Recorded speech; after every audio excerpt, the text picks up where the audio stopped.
na verdade, com um cunho informativo aos associados e, de forma paralela, pegar uma opinião do Gonzaga com relação a isso. Deixa eu passar aqui para a condição de entrevistador, porque, de fato, né, começou na sexta-feira, quinta e sexta-feira, muito questionamento por que a ASPA não tinha divulgado a queda da liminar, cassação da liminar. Da liminar, divulgou com muito entusiasmo a concessão da liminar e não divulgou a queda da liminar. O que aconteceu? Parece que você tem uma explicação razoável para isso aí. Exatamente, Gonzaga. Quando do ajuizamento da ação, na verdade, 28 de fevereiro de 2016, foi quando a ASPRA ajuizou a ação coletiva e entrou em litigância contra o Estado de Minas Gerais, nós conseguimos a antecipação de tutela, uma medida liminar por parte do Dr. Michel Cury, o magistrado titular da primeira vara de Fazenda Pública, e nesse sentido tivemos a garantia de recebimento do nosso pagamento em sua totalidade no 5º dia útil. Certo é que, quando do ajuizamento dessa ação e da análise de mérito da medida liminar, o juiz de primeira instância mandou primeiro ouvir o Estado antes de conceder ou não tal medida, né, a antecipação de tutela. Nesse sentido, mesmo se tratando de um despacho de mero expediente, nós interpusemos um recurso, um agravo ao tribunal.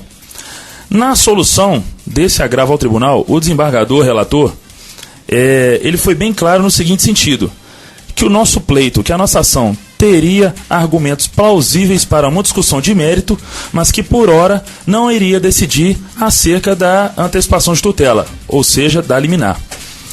Retornando à resposta do Estado, que foi pedida pelo juiz de primeira instância, o Estado se limitou a dizer que realmente o contexto financeiro não é dos melhores, mas que, porém, houve ajuste e aumento na alíquota do ICMS. Isto é, traduzindo em miúdos, que o Estado passa por uma situação de penúria financeira, porém, na realidade financeira que nos foi apresentada nas reuniões, não seria aquela. Com base nisso, o doutor Michel Cury nos concedeu a medida liminar, garantindo o nosso pagamento em sua integralidade no 5º dia útil. Certo é que tal medida liminar poderia ser questionada via também um agravo, um recurso de agravo ao tribunal. Numa hipótese não muito usual e, no nosso entendimento, até ilegal, a Advocacia Geral do Estado, que é o órgão responsável por defender o governo do Estado, protocolou um requerimento de suspensão da medida liminar diretamente ao presidente do Tribunal de Justiça do Estado de Minas Gerais, Dr. Pedro Mariano Bittencourt. E nós tomamos conhecimento desse requerimento, do protocolo desse requerimento, somente no dia 5 de maio, quando do despacho do presidente do tribunal, mandando suspender a nossa liminar. Esse requerimento, além de ser trazido ao processo com vício de forma, porque se tivesse que ser feito, ele deveria ter sido feito via peticionamento eletrônico. Para quê? Para que nós pudéssemos tomar conhecimento do teor desse requerimento e programar uma defesa a contento, um agravo regimental. Ele não foi trazido aos autos via procedimento eletrônico, via PJE, e foi protocolado em mãos diretamente ao presidente do tribunal, o que nos causa enorme estranheza, primeiro por nos cercear o direito de defesa, para tomar conhecimento do teor do documento. Segundo, por entender que é uma manobra totalmente ilegal e não comum à luz do direito, pois o artigo 4º da Lei 8.437, ele prevê que esse tipo de requerimento pode ser, sim, manejado junto ao presidente do tribunal, porém, naquelas circunstâncias que venham a causar grave consequência às finanças públicas, o que não é o caso, porque nós deixamos bem claro, bem clarividente na nossa petição inicial, de que o contexto financeiro do Estado é totalmente diferente do que ele prega. E apresentamos lá as tabelas da planilha de transição, onde ficou relatado que o Estado foi recebido com 6 bilhões de superávit em caixa. Então, enfim, tomamos conhecimento, fomos notificados da cassação da nossa liminar no dia 5 de 5 de 2016, à noite, quando do despacho do Dr. Pedro Bittencourt, presidente do Tribunal de Justiça. E na sexta-feira, no 5º dia útil, enquanto todos nós esperávamos receber o pagamento em sua integralidade, eu estava até na estrada quando recebi a notícia, voltando de Unai, e mais do que urgente, providenciamos o quê? A interposição de um agravo regimental à Corte do Tribunal de Justiça Militar. Ao Tribunal de Justiça do Estado de Minas Gerais, que é o órgão competente para julgar o que o doutor Pedro Bittencourt, presidente, deferiu ao Estado de Minas Gerais através de um requerimento que, na nossa percepção, trata-se de um requerimento legal. Não obstante toda essa circunstância, tudo isso que eu contei aqui agora, toda essa história, Gonzaga, nós tivemos uma informação de que o mérito da nossa ação ele tem corrido num rito bastante célere e que nos próximos dias nós já teremos uma sentença dentro da perspectiva de julgamento de mérito da ação.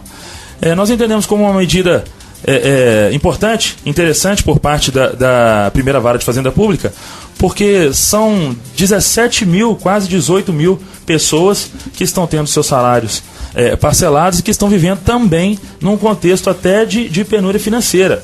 E diga-se de passagem, nós peticionamos nessa ação coletiva a constituição do Estado em mora, não só naquela multa de 100 mil pelo descumprimento, mas constituir o Estado em mora por quê?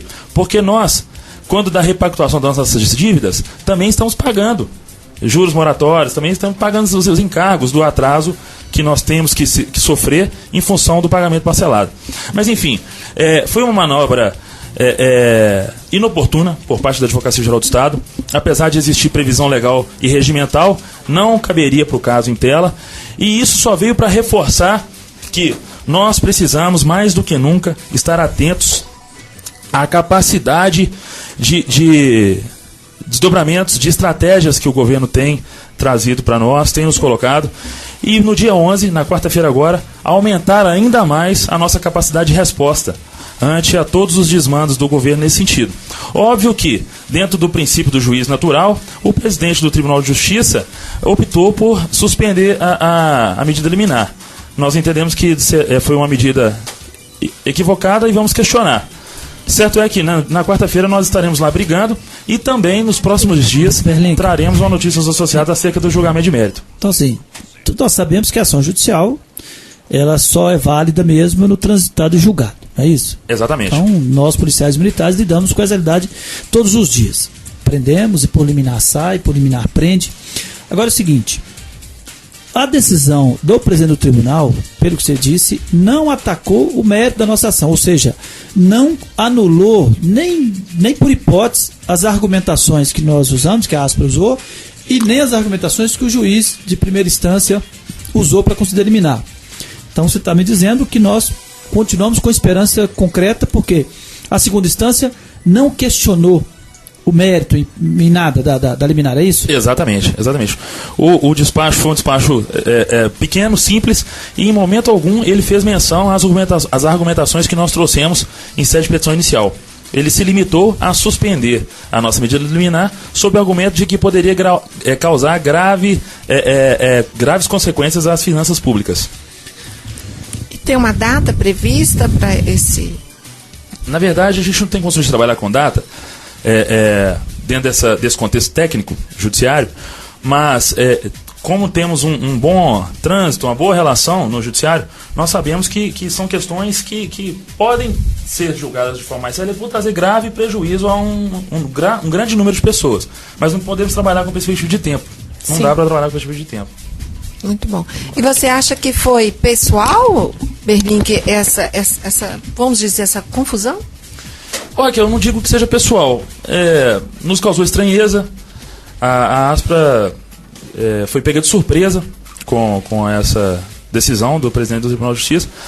Não temos ainda, em sua concretude, na perspectiva da realidade do porquê desse despacho, né?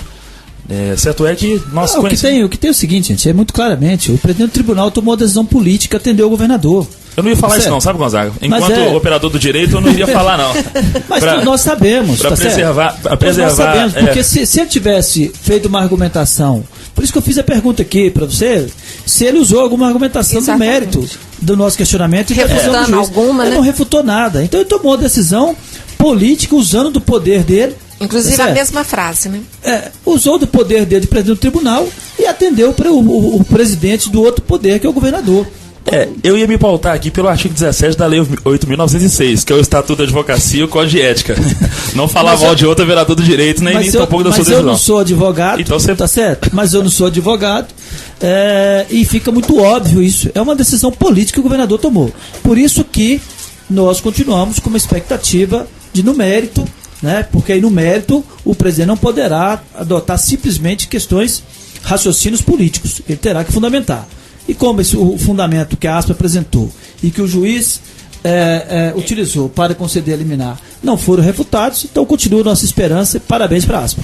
Obrigado, Gonzaga. E nós entendemos como lamentável realmente esse desdobramento, mas em contrapartida foi uma vitória, está sendo uma vitória fora do comum essa concessão de antecipação de tutela, essa medida liminar. Eu lembro que lá atrás, quando da nossa Assembleia, para a instituição do substituto processual, tornar a ASPA parte legítima para pleitear em nome de seus associados, você participou enquanto associado, e eu fico feliz porque naquela ocasião você foi um dos que mais fomentou e um dos que mais apoiou, principalmente a minha ideia, quando eu disse com relação à antecipação de tutela e a sua possibilidade.